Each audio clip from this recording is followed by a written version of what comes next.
السلام عليكم ورحمة الله وبركاته. كبجمتو تافي هردفتو تأوسنيتو جرجرتو بجراتني الشمار كفوني وروني أمانتي براس هردفتن وندم تكيسنو بجراتني بكم جرتني تنجيني رامن ربي سنبرا حاجراتو ديبي دفن جرال سنجر هردفتو تافي كبجمتو تكي يارانتنا فيديو بوليتي تينا تكن كبد ديدفه مالي في اسنيف سبروم سنيف تاء الرب قطب دنجري أبدي قدون كبكي ستو كم مجمنا مدامي جرتني في جولن بينا ما كيس جرتني وفيجنو قد وجهك قبنا يشودهن ماليفي نما تكو أمني نما كان أمني ومك أبدا هندقا فإتقال كستي بروفي أرسا أتياد النجر أتياد أرسا يدونا ما قبل جيزا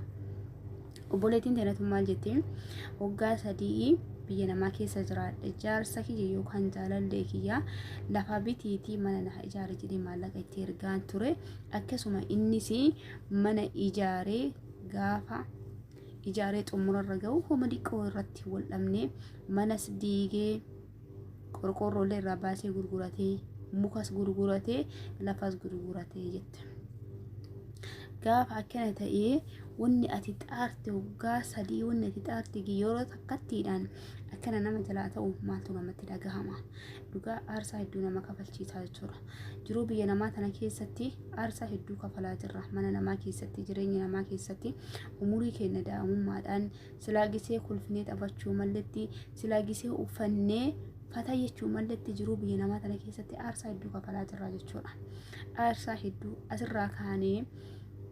waamee qashamatan galaa jirra. Gaafa biyyarraa baanu namni dhibeedhaan biyyarraa dhufe takka hin jiru. Arraan tana kun mataa dhibamaan kun coggaarraadha kun kaleedha bakka hundummaan arrabatti naasofnu malee dhugaan isiniin jira akka kootitti jechuudha. Arrabatti naasofnu malee bakkummaan takkatti fayyaa qabu ni jira jedhe hin yaadu. Maaliif dhimmi namaa jiru biyya namaa tana keessatti ganama kaatee ilaa haga galgalaatitti kan namni takka dadhabdee taa'isiin hin jenne kammoo waan kanarraa dhiisii hara baafadhu siin hin jenne yooma ati daqiiqaa muraasa ta'etti ija dhiigaatiin silaalanii jechuudha. Ija dhiigaatiin silaalanii isa kana gaafa ati boruu tana galee irratti hara baafadhaa abdii kiyya jireenya kiyya dadhabullee waan barbaaddes ta'u aarsaa hedduus kafalutti wanna qabe kana galmaan gahadhee boru galee itti gammada boru galee hara keessa baafadha jettee osoo ati tattaafataa yookaan immoo aarsaa irratti kafalaa jirtu bakka ati yaanne namni ati takka na miidha jettee yaanne namni ati takka waan akkana narra dalaga jettee yaanne waan akkana namarratti dalagu baay'ee takka namatti dhagahamaa jechuudha. Ka inni agartanii amata kana keessa waa hedduutu amma amatara lufaa jira diggamana kallattii hundaan kan karaa nyaatii kan beekaman itti qajeelanii diiganii ijoollee hedduudha. Ijoollee keessisii madaa'e gadi yaatee miidiyaa kanarratti ni manni malee dhugaan isiniin jira. Ijoollee waggaa 12 waggaa 15 waggaa 9 waggaa 8 xaartii mana dhabdeetu jira jechuudha. Garuu alhamdulillah jiruu biyya namaa tana keessa jiraachuun waan tokko maaliifi osoo biyya jiraattee ni maraataa jechuudha. Gaafa jiruu biyya namaa tana keessa jirtu wanti duuti biyya walii hirriba akkuma jedhame isaanii abdiidhaan yoo waan ittiin taqasaaqastu illee taate hin dalagattaa jechuudha. Gaafa jiruu biyya namaa keessa jirtu akkasuma obboleewwan tiyyaa nama laallatuu qabdanii waa dalasiisuun booda waa balasiisuun duratti nama kana wal bartanii gaafa nikaa hidhatan irraa jaarsaaf jaartiidha. Namni kuni tarii akka yaaddisan ta'uu dhabuu danda'a. Namni yeroo ammaa ilmi namaa yeroo ammaa kana maallaqa irra kaayatee namarraa dantaa kan qabu jechuudha. Maallaqa malee dantaa kan qabu namni immoo maallaqaaf wal jaalate gaafuma maallaqni nama harkaa dhumatteedha kan wal jibbu. Obboleettiin teedhatu nama hoggaa 3 aarsaa kafalaan ture. Hoggaa 3 dadhabbii hoggaa 3 lafas na jalaa gurguratee mana sirraa diigee qorqorroos gurguratee mukas gurguratee baqa gisima takkattiidha jechisii godhe jechuudha. Akkasii obboleewwan tiyyaa wanti tokko wanti isinii dhahamu jalqaba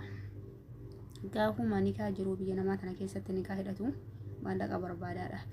namoota hedduudha ijoollee hedduu ijoollee reeftina biyyarraa dhuftu kagisee biyyaa oduu isiin qabne dhugaan isin jira ijoollee baatii lama osoo hin geenne baatii sadii osoo hin geenne nikaadhaaf faana deemantu jira jechuudha ijoollee baay'eedha ijoollee an beeku inni kun maalidha gisee biyyaa argaa hin dhabne gisee biyyaa bakka isiin jirtu wallaallee ilma maallaqaatiif jechuudha namoonni hedduu namni hundi tokko miti namni kaayyoolee qabu karoorallee qabu ni jira karoorallee qabaatee dalaguudhaafis tattaaffii godhee waan ittiin dalagullee dhabee inuma jira namni hundi wal qixaa miti garuu wanti takka wanti isinii dhaamu wanna barbaades yoo ta'e wanna fedhes yoo ta'e jalqaba osoo nikaatti seeniin osoo nama tokko jaalattee waadaa walii galtee waan tokkotti seeniin maqaa keessanii waan tokko bitadha fakkeenyaaf lafa maqaa keessanii yoo bitattanii lafa sana bakka bu'ummaa yookaan maqaa maatii keetiitiin yoo bitatte yoo nikaalee hidhattanii walis jaalattanii gaafa dhaqee irratti ijaare yoo irraallee si jilaa halkan diigee lafa san gurgurachuu hin danda'u jechuudha maaliif lafti maatii keetiin jira waan ta'eef lafa san gurgurachuu hin danda'u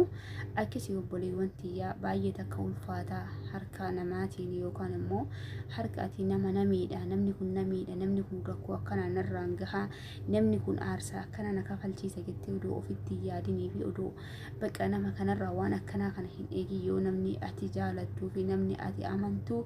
namni ati kabajju deebee si miidhuu hedduu takka ulfaatti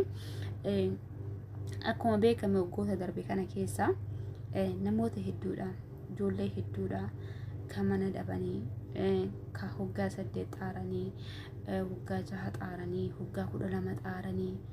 waa hedduu jechuudha waa hedduu ilmi namaa kuni gabbayeen himatu malee madaa hedduun qabaa jechuudha mataa kootirraan deebi'ee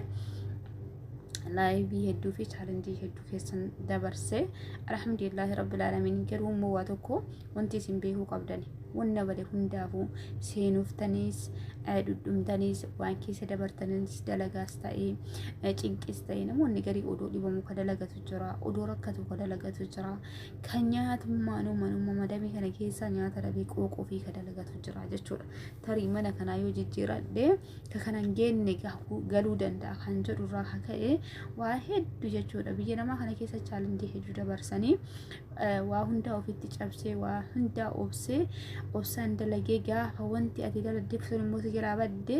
wanta laayivii of duubatee dabarsite waan keessa tarte isa hundas afoo deemaa jechuudha sayyaaduu osoo hin ta'in fayyaa qabaachuun waan guddoo tokko waan amma dhabdee kanallee boodanii argatta tarii waan waggaa 3 itti hoggaa 3 aarsaatti kafaltee har'aan tarasi jalaa badii kana hoggaa takkatti keessatti rabbiin bakka sii buusuu danda'a rabbiin immoo wayii malee waan balleessu obboleewwan tiyyaa warroonni mana jalaa diigames ta'ee warroonni rakkoo akkanaatiifis ta'ee warroonni birrii nyaatamtanis ta'ee waa hundaafuu jechuudha waa hunda sabaruun sammuu ofii eeguun mataa ofii eeguun barbaachisaadha mucayyoo takkatu jira markasa quraanaa keessa wajjin qaraanaa jechuudha osuma wajjin qaraanuu manni jalaa diigame isii manni jalaa diigame gadda manaa sanarra jirtu madamiin fuutee galchite jechuudha odoo isin taasaa qoboof hin qabini tikeetti murtee bichaa galchite wallaahi mucayyoo sani obboleessi isiidha jechuudha markasarra dhufee sissilataan hidhaa jirti jedhe sissilataa hidhaa jirti du'aayii godhaafi jedhe du'aayii ustaazatti deebisanii ustaazonni du'aayii godhaniifi maaliifi jiruu biyya namaa keessa gisee jirtuu fi gaafa biyya keessa jirtu iyyuu garagara gaafa waggaa dheeraa daladdee hiriyaa kee laaltee jiruu biyya namaa kana keessatti umurii kee fixxee fayyaa kee dhabdee duniyaa waan daladdillee gaafa dhabdee biyyatti deebitu baay'ee takka ulfaata yeroo ammaa kana fa'aa jechuudha baay'ee takka ulfaata sanumaanuu waa hundumaayyuu ka'a usuun dirqama gaafa fayyaa ofii dhaban waa hunda dhabanii gaafa sammuu ofii dhaban waa hunda dhabanii kanarra waan darbee wanti kamiyyuu badaatuma deebiti badaatuma akka baaba shee amin ibru oduu baanuun akkuma isaan jiranii badhoo jennaan rakkoon dhufte jedhan rakkoon asi waamne maa dhufte jennaan karaan irra si baasaasanii akkuma sanii ilma namaa kana kaadha abbaa fooqii ta'e kaadha abbaa makiinaa ta'e darajaa guddaarra jiru kana osoo qoratanii osoo gaafatanii chaalenjii hedduu dabarsan namni rakkatu malee bakka takka ga'uu hin danda'u abadan jechuudha ilmi namaa kamiyyuu rakkatee fatanamee qoramee ka'eeti bakka wayii ga'an sanin jira obboleewwan tiyya qaalii hundumti keessan warroonni waan akkasii keessa jirtanis hundumti keessan jajjabaadhaadha garuu barumsa irraa fudhattanii waan darbe tokkorraa yookaan nama tokkorraa waa barumsa fudhataa deema ilmi namaa kun of eeggannoo godha yaa waa dalagattan maqaa keessaniin dalagadhaa sanin jechuu barbaada.